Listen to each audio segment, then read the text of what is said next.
Hakim tolak keberatan terdakwa pengeroyokan Ade Armando. Ada kabar baik setidaknya bagi saya.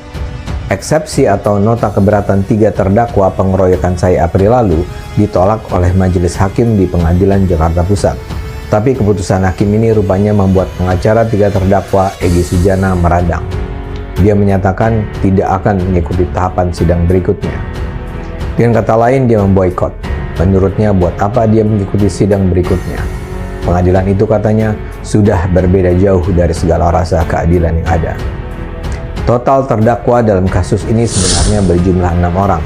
Akan tetapi, hanya 3 terdakwa yang mengajukan nota keberatan atau eksepsi terhadap dakwaan jaksa penuntut umum. Indonesia sejak dulu kala tetap dipuja-puja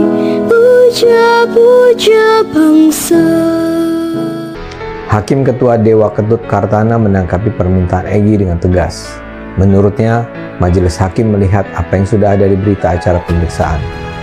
Dalam berkas itu terbaca bahwa Abdul Latif sudah memberikan keterangan dengan didampingi penasihat hukum, Egy otot. Egy menganggap hakim hanya membaca berkas perkara tapi mengabaikan fakta persidangan. Menurutnya, hakim hanya menilai apa yang tercantum dalam berkas. Namun, hakim ketua tetap dalam sikapnya. Pengadilan, kata hakim, tidak bisa menunggu terlalu lama. Proses pengadilan ini sudah berlangsung 3 bulan, dan selama itu pula terdakwa mendekam di tahanan. Usai sidang, Egy menyebut akan menggugat jaksa, polisi, dan hakim masing-masing sebesar 1 triliun rupiah, jadi total 3 triliun rupiah. Dalam pandangan saya, keberatan yang diajukan mengada-ada. Mereka sekedar ingin menunda-nunda proses pengadilan. Pengeroyokan saya jelas terekam, tak ada yang bisa membantahnya. Sekarang pertanyaannya cuma, apakah tindak kekerasan itu dilakukan secara terencana atau sekedar tindakan spontan? Apakah dilakukan secara perorangan atau kompakan bersama-sama? Adakah tujuan lebih jauh daripada sekedar melukai saya? Misalnya ingin membunuh saya. Adakah yang menginstruksikan pengeroyokan? Pertanyaan-pertanyaan ini yang mudah-mudahan terungkap di pengadilan. Sejauh ini informasi yang dikumpulkan jaksa penuntut umum terkesan menunjukkan bahwa sebetulnya ke-6 terdakwa saling mengenal. Yang menarik, pengadilan menunjukkan bahwa pengeroyokan ini ada kaitannya dengan partai Masyumi Reborn. Ini agak ironis sebenarnya. Di masa lalu, Masyumi adalah partai yang diisi oleh banyak cendekiawan muslim. Di masanya, Masyumi dikenal sebagai partai muslim pintar. Tapi apa yang dilakukan para kadernya saat ini jauh dari kesan pintar. Memang baru nanti di pengadilan bisa diketahui berapa banyak anggota Masyumi yang terlibat. Sejauh ini yang hampir pasti adalah satu orang bernama Marcos Iswan. Ini diakui Ketua Umum Partai Masyumi Reborn Ahmad Yani. Tapi dia membantah tindakan Marcos itu terkait dengan partai. Kata Ahmad, Masyumi itu mengedepankan ide dan gagasan.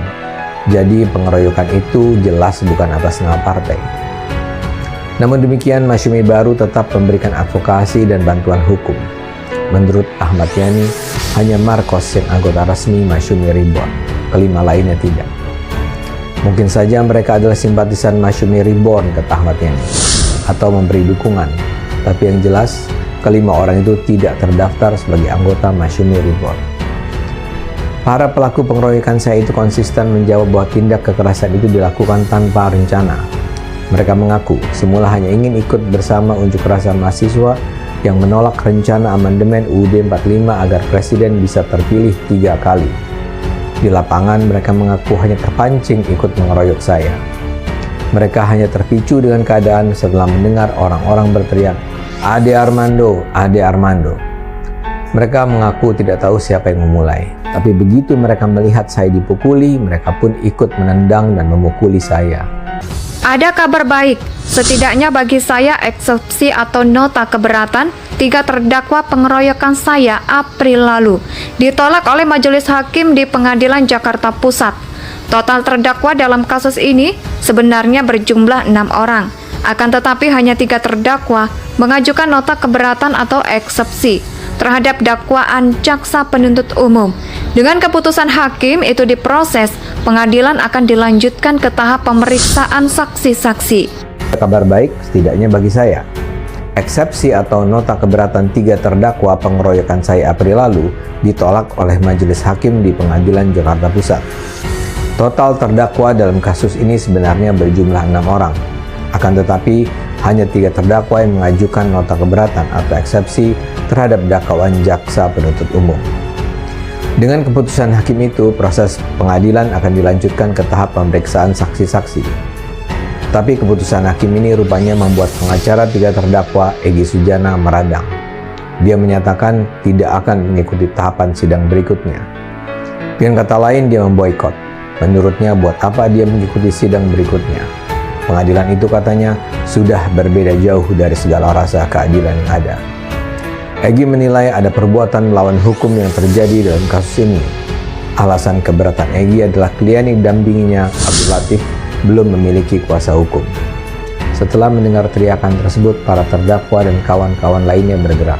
Saya mula-mula dihajar dari belakang, yang disasar adalah kepala saya. Setelah saya terhuyung-huyung, saya ditendang dari belakang sehingga saya berada posisi terjatuh duduk. Pada saat itulah para pengeroyok menghujani saya dengan pukulan dan tendangan. Yang paling keras tentu saja tendangan yang berulang-ulang ke arah kepala saya. Saya hanya bisa melindungi kepala saya sambil bertakbir Allahu Akbar berulang-ulang. Menurut jaksa, setelah serangan ke-6 terdakwa itu, massa lainnya ikut mengeroyok. Mereka bukan cuma memukul, tapi juga berusaha menelanjangi saya. Mereka bahkan dengan sengaja mencegah jangan sampai ada orang yang masuk ke dalam lingkaran pengeroyokan. Saya tidak tahu berapa lama tindak kekerasan dilakukan. Namun menurut salah seorang teman, penendangan dan pemukulan saya berlangsung sekitar 10 menit. Untunglah kemudian teman-teman saya berhasil memanggil polisi untuk menyelamatkan saya. Akibat aksi polisi itulah saya berhasil ditarik keluar dan dirawat mula-mula oleh polisi dan kemudian dibawa ke rumah sakit Siloam. Akibat pengeroyokan saya mengalami pendarahan di otak, luka di kepala, di wajah, dan bagian-bagian tubuh lainnya. Tapi keputusan hakim ini rupanya membuat pengacara 3 terdakwa, Egy Sujana, meradang. Dia menyatakan tidak akan mengikuti tahapan sidang berikutnya. Dengan kata lain, dia boikot. Menurutnya, buat apa dia mengikuti sidang berikutnya?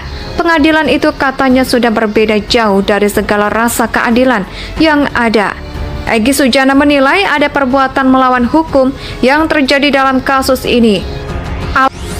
6 pengeroyok yang ditahan itu adalah Marcos Iswan, Komar, Abdul Latif, Al-Fikri, Hidayatullah, Diaul Haq, dan Muhammad Bagja.